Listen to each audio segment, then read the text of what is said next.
출애굽기 강의 20번째 시간인데요. 제목이 미처 생각지 못했던 것입니다.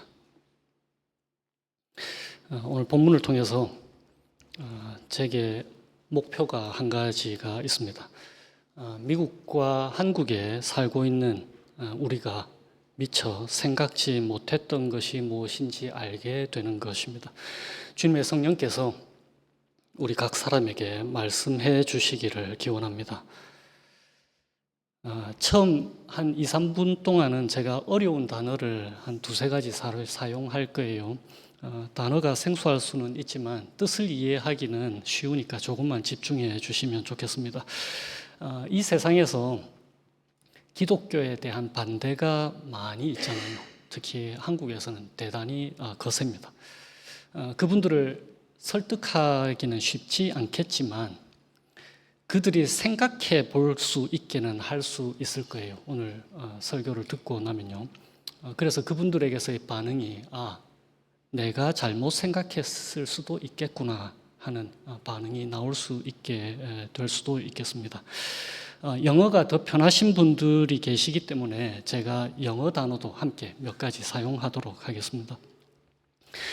우리가 살고 있는 지금 21세기 세상의 문화를 우리 각자는 잘 이해를 해야 되는데요. 상대주의, 지금은 상대주의잖아요. 그러니까 relativism, 상대주의, 절대 진리를 거부하는 세상입니다. 그러니까 absolute truth라고 하는 것을 거부하는 세상이란 말이에요. 상대주의는 미국과 한국에서는 주로 기독교를 거부하고 심지어 비판하는 사람들에게서 대단히 광범위하게 받아들여지고 있습니다. 상대적 진리지 어떻게 절대적 진리가 존재하느냐. 너희 기독교는 독선에 빠져 있다. 그런데 이 말을 하시는 분들이 어떤 논리로 이런 말을 할까요? 상대적 진리이지 어떻게 절대적 진리가 있을 수 있냐라고 말할 때 그 말을 하시는 분들의 마음은 어떠한 마음으로 혹은 어떠한 근거로 그런 말씀을 하실까요? 상대적 진리를 절대적 진리로 받아들이니까 그렇게 말씀하시는 거잖아요. 다시요. 상대적 진리를, 그러니까 세상에 진리가 상대적이다라고 하는 그 명제를 절대적 진리로 받아들이기 때문에 절대적 진리를 거부하게 되는 거예요. 무슨 말씀인지 아시겠죠? 그러니까 자기 모순에 빠지는 거예요.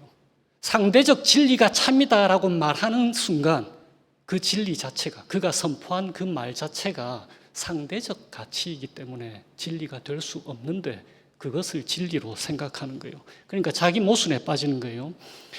상대주의를 지지하는 사람들이 대답하지 못하는 것 중에 대표적인 것이 윤리 혹은 도덕입니다. 그러니까 ethics 혹은 morality를 그들이 대답하지를 못해요. 그러니까 윤리에서 혹은 도덕에서 절대적 진리가 없고 무엇이 도덕적으로 옳은지 혹은 잘못되었는지는 사람에 따라 다르고 혹은 사회에 따라 다르고 나라에 따라서 다르다라는 게 상대적 진리가 얘기하는 도덕적 가치 혹은 윤리적 기준이란 말이에요. 그런데 이런 사람들에게는 이것을 진리라고 생각하시는 분들에게는 인신매매 같은 것 혹은 사람을 잡아먹는 식인종 문화 이런 것들을 한다고 해도 그들을 비난할 근거가 없다라는 거예요. 왜냐하면 상대적 진리니까. 무엇을 근거로 그들이 잘못하다 하고 있다고 말할 수가 있겠습니까? 물론 법이 있잖아요 라고 말할 수 있겠죠. 미국과 한국에는 그런 법이 있죠. 그런데 그런 법이 없는 나라에서는 그것이 옳은지 그른지 우리가 결정하지 못한다라고 말할 수가 있을까요? 상대주의인데. 그런데 우리가 이런 세상에 살고 있기 때문에 우리 역시 세상의 가치관에 영향을 받게 되어 있습니다. 우리 역시 우리 인간의 가치에 대해서 혼동하게 되는 거예요. 우리가 이 문화 속에서 수영을 하고 있다니까요. 어항 속에 있는 물고기처럼 우리가 그 문화 속에 갇혀 있기 때문에 우리 역시 그 문화에 영향을 받아서 우리 역시 인간을 바라볼 때에 상대적인 가치로 바라보게 됩니다. 지금 시대는 소비 사회입니다. 돈을 사람보다 우선시하는 현상으로 가득 찬 사회인 거예요. 그래서 돈을 더 많이 벌기 위해서 다른 사람들에게 직간접적으로 피해를 주는 행위들을 서슴지 않고 행하게 되는 거예요. 그런데 우리 인간을 창조하신 하나님께서 인간의 가치를 우리에게 알려주시는 거예요. 오늘 본문을 통해서요. 하나님께서 이스라엘에게 주신 율법은 하나님이 어떠한 분인지를 반영해 주잖아요. 우리 인간을 어떻게 생각하고 계시는지를 오늘 본문을 통해서 나타내 주십니다. 그런데 오늘 21장을 읽고 들으셨을 때 이런 생각을 하셨을 것 같아요. 내용이 21세기의 우리와 무슨 상관이 있는가? 지금은 종도 없고 그리고 돈 없다고 딸을 팔았다, 이 말은 종으로 팔았다는 그 당시에는 다른 사람의 첩으로 보내거나 혹은 신부로, 그러니까 신부지참금을 내지 않고 팔 때 사용되던 방법이었습니다. 그리고 지금 소가 어디 있어요? 사람을 들이받을 소는 없고 우리가 먹는 소만 있잖아요. 그런데 3,500년 전에 쓰여진 이 출애굽기에 스토리는 달라졌다고 하더라도 그 안에 담겨 있는 메시지는 지금도 유효합니다. 그래서 문화와 배경 그리고 상황을 고려해서 오늘 본문을 이해를 해야 되는데요. 오늘 말씀을 들으실 때에 이런 반응을 여러분들이 다 갖게 되셨으면 좋겠습니다. 그 당시 사람들이 본문의 말씀을 통해서 이 본문의 말씀을 모세를 통해서 듣게 되었을 때에 어떤 반응을 하게 되었을까요? 오늘 본문 우리가 읽었는데 그 당시에 모세가 하나님이 전해준 이 말씀을 이스라엘 백성들이 들었을 때에 이스라엘 백성들이 그 청중에 있다가 어떤 반응을 각 사람이 했을까요? 그 질문을 여러분들 각자가 할 수 있으면 좋겠습니다. 당시 고대 근동의 법들과 비교를 하면은 우리도 영향을 받듯이 이스라엘 백성들도 당시 주변 나라들 그리고 그들이 출애굽해 온 그 이집트, 애굽 나라의 문화에 영향을 받았겠죠. 그러니까 그런 나라들 속에 살고 있었기 때문에 그들이 400년 동안 노예 생활을 하면서 듣고 보고 배운 것들을 당연하다라고 생각하고 살았단 말이에요. 그런데 오늘 말씀을 보면은 하나님께서는 그들이 당연시 여겼던 것들에 대단히 충격적으로 그들에게 말씀하고 계시는 거예요. 먼저 종에 대한 법규를 말씀해 주십니다. 동족 이스라엘 사람을 종으로 사게 되는 거예요. 그럴 때 빚을 지게 되는 상황들이 있을 거 아니에요. 그럴 때에 갚을 수가 없어서 그 자신을 종으로 팔게 됩니다. 그러면 6년 동안 종으로 일했으면 7년째에는 몸값을 돌려받지 말고 그를 자유케 하라라고 말하는 거예요. 그런데 한번 생각해 보세요. 이스라엘 백성들은 지금 400년 동안 애굽 사람들의 종이 되었잖아요. 그것도 빚진 것도 없었는데 종으로 팔리지도 않았는데 400년 동안 종으로 살았단 말이에요. 그런데 하나님은 6년 그것도 빚졌을 때에 빚을 갚기 위해서 6년 동안 종으로 삼고 7년째 보내줘라. 자유의 몸이 되게. 이 말씀을 들었을 때 이스라엘 백성들은 우리는 400년 동안 빚진 것도 없이 노예 생활을 했는데 이 나쁜 누구 이렇게 했겠죠. 또 어떤 사람들은 딸을 여종으로 팔 수밖에 없는 상황이 있습니다. 가령 빚을 갚을 수 없거나 너무 가난해서 달리 방도가 없을 때에 딸을 여종으로 이스라엘 백성들에게 파는 경우가 있는 거예요. 대체로 그 여종을 산 사람의 첩이나 아내가 되는데 그럴 때에 여종을 산 사람이 그 여종의 필요를 다 채워줄 의무가 있다라고 하나님께서 말씀하시는 거예요. 그리고 의무를 다 하지 않을 거면은 그 여자를 아무런 몸값도 받지 말고 자유의 몸이 되게 해줘야 된다. 그래서 이 법규는 종으로 팔린 딸을 법적으로 보호해주고 있는 거예요. 그런데 3,500년 전 그 당시 사회는 이런 사람을 법적으로 보호해주는 사회가 전혀 아니었던 거예요. 그러니까 이 말씀을 들었을 때 이스라엘 백성들은 그런 것도 라고 했을 거란 말이에요. 물론 지금의 인권의 눈으로 보면 당연한 건데 말이에요. 그 당시에 그랬다라는 거예요. 그 다음에 실수로 사람을 죽인 사람, 그들에게 피난처를 제공해야 되고, 고의로 죽인 사람 반드시 죽여야 되고, 부모를 때리거나 저주하는 사람 반드시 죽여야 한다라고 되어 있는데 부모를 때리거나 저주한다는 말은 여기서 경멸하는 그런 뜻입니다. 부모라고 적혀 있기 때문에 여기에는 아버지와 어머니 둘 다를 포함하잖아요.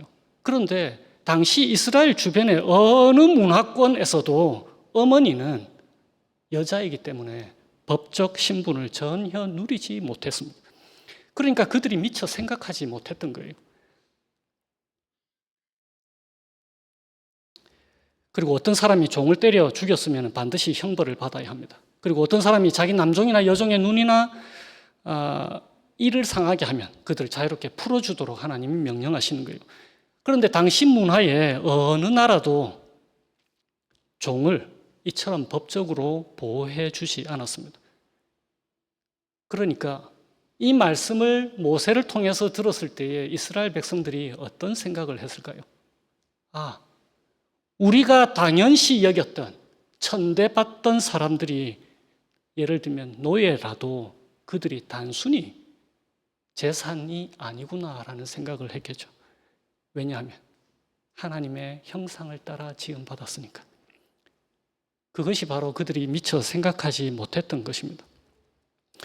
오늘 말씀의 23절에서 25절은 여러분들이 다들 잘 아시는 생명은 생명으로, 그리고 눈은 눈으로, 이는 이로, 손은 손으로, 발은 발로 그렇게 해서 갚는다라고 하는 그 복수를 조장하는 것 같은 말씀이 있습니다. 그런데 이것은 복수를 생각하는 사람이 우리는 보통 피해를 당하면은 더 많은 것으로 갚아내려고 하잖아요. 그래서 그거 금지하는 것입니다. 그 이상 가하면 안 된다. 또 한편으로는 가해자가 가한 손상 그 이하도 부과해서는 안 된다라는 거예요. 무슨 말인고 하면은 힘 있는 자가 생명을 앗아가 놓고는 생명의 가치와는 비교할 수 없는 재산으로 보상하려고 하는 것도 막으시는 거예요. 생명과 재물은 비교할 수 있는 대상이 아니니까. 그러니까 같은 동등의 가치를 보상해야 된다라는 것을 말씀하시는 거예요. 당시 이스라엘 주변의 나라들에서는 살인자가 희생된 가족들에게 재정적인 보상만 하도록 요구를 했습니다.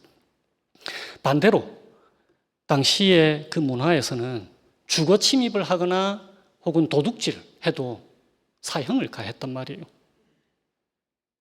그러니까 재정적인 손실이 생명을 죽이는 것보다 훨씬 심각하다고 받아들여지는 문화였단 말이에요. 그런데 성경은 인간의 생명이 소유물보다 훨씬 더 비교할 수 없을 만한 가치를 갖고 있다라고 말씀하시는 것입니다.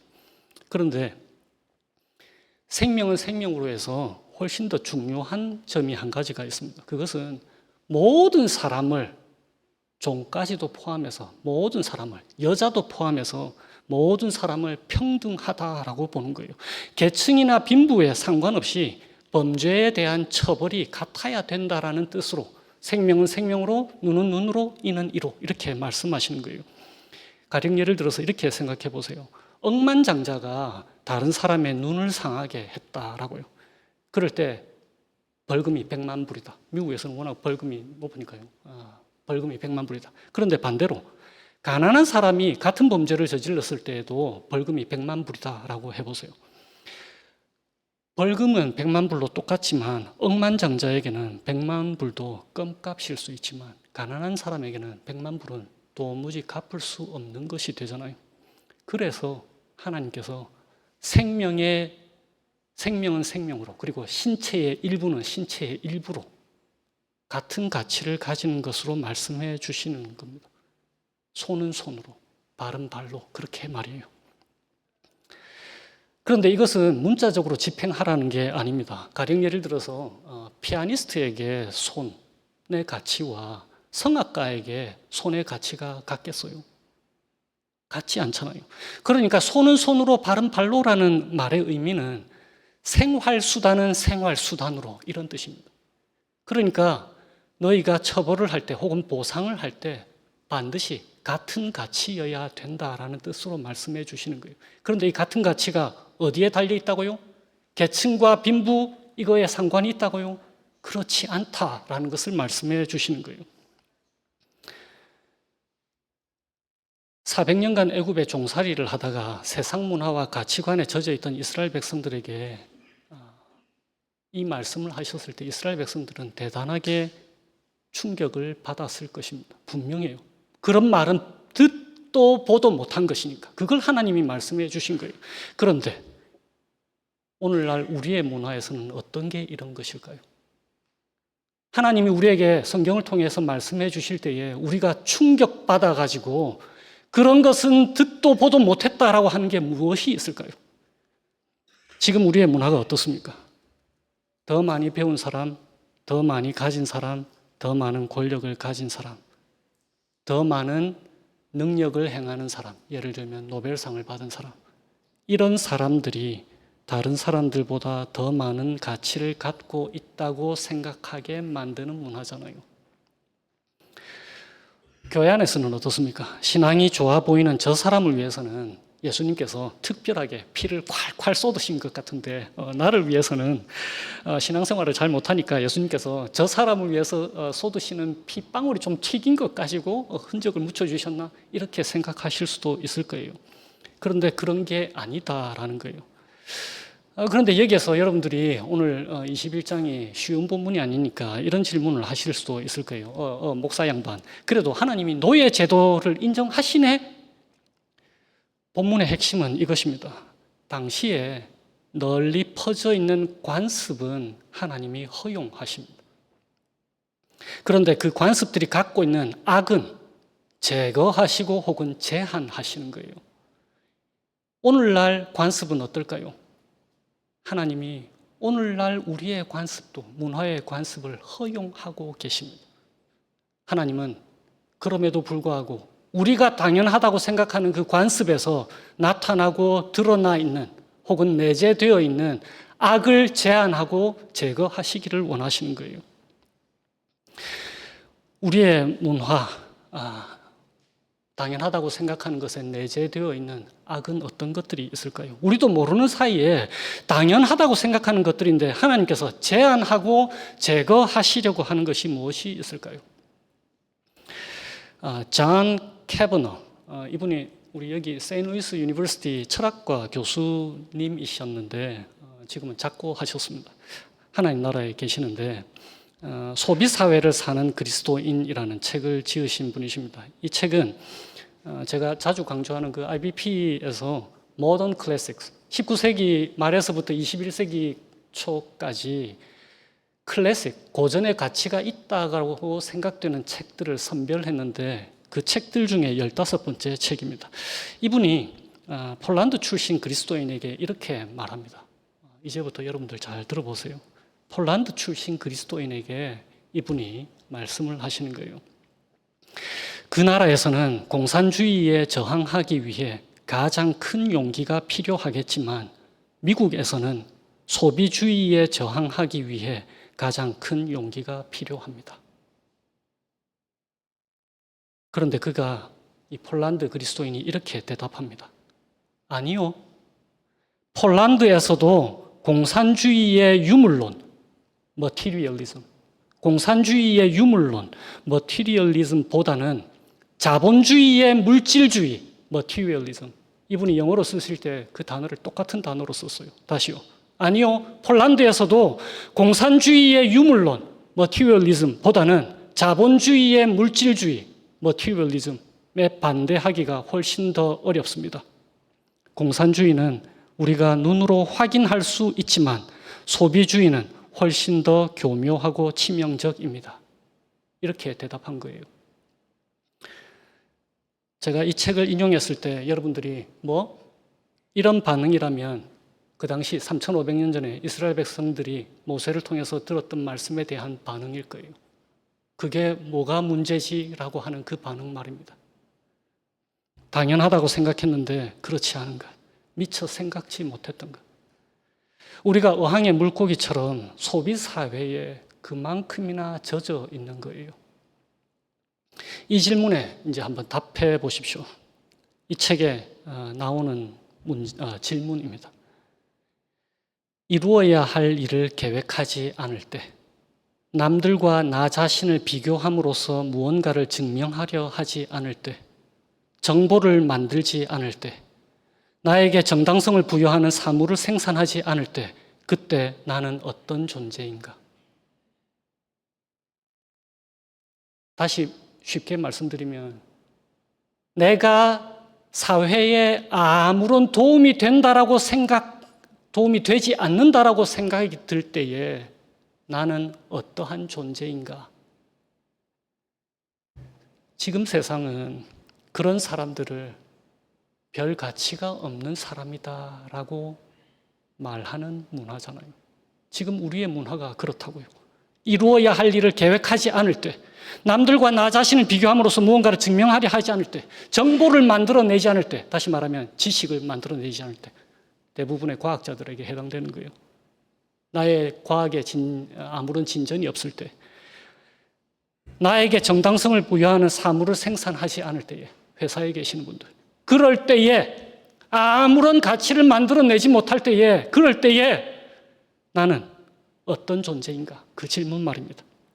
세상은 그럴 때에 우리가 아무런 가치 없는 존재다라고 말해 주는 거예요. 이 질문에 그런 나 자신이 별 가치 없게 여겨지신다면은 그때 하나님이 우리에게 이렇게 말씀하시는 거예요. 아니다. 아니다라고요. 상대주의가 말하는 상대적 가치를 네가 가진 것이 아니라 절대 진리가 말하는 절대적 가치를 네가 가지고 있다라고 말씀해 주시는 거예요. 우리 인간은 문화 속에서 살아갈 수밖에 없습니다. 그렇지만 우리는 문화의 형상대로 지음받지 않았습니다. 우리는 문화의 형상으로 지음받은 게 아니라 하나님의 형상으로 지음받았잖아요. 그것이 존 캐버너가 말하는 거예요.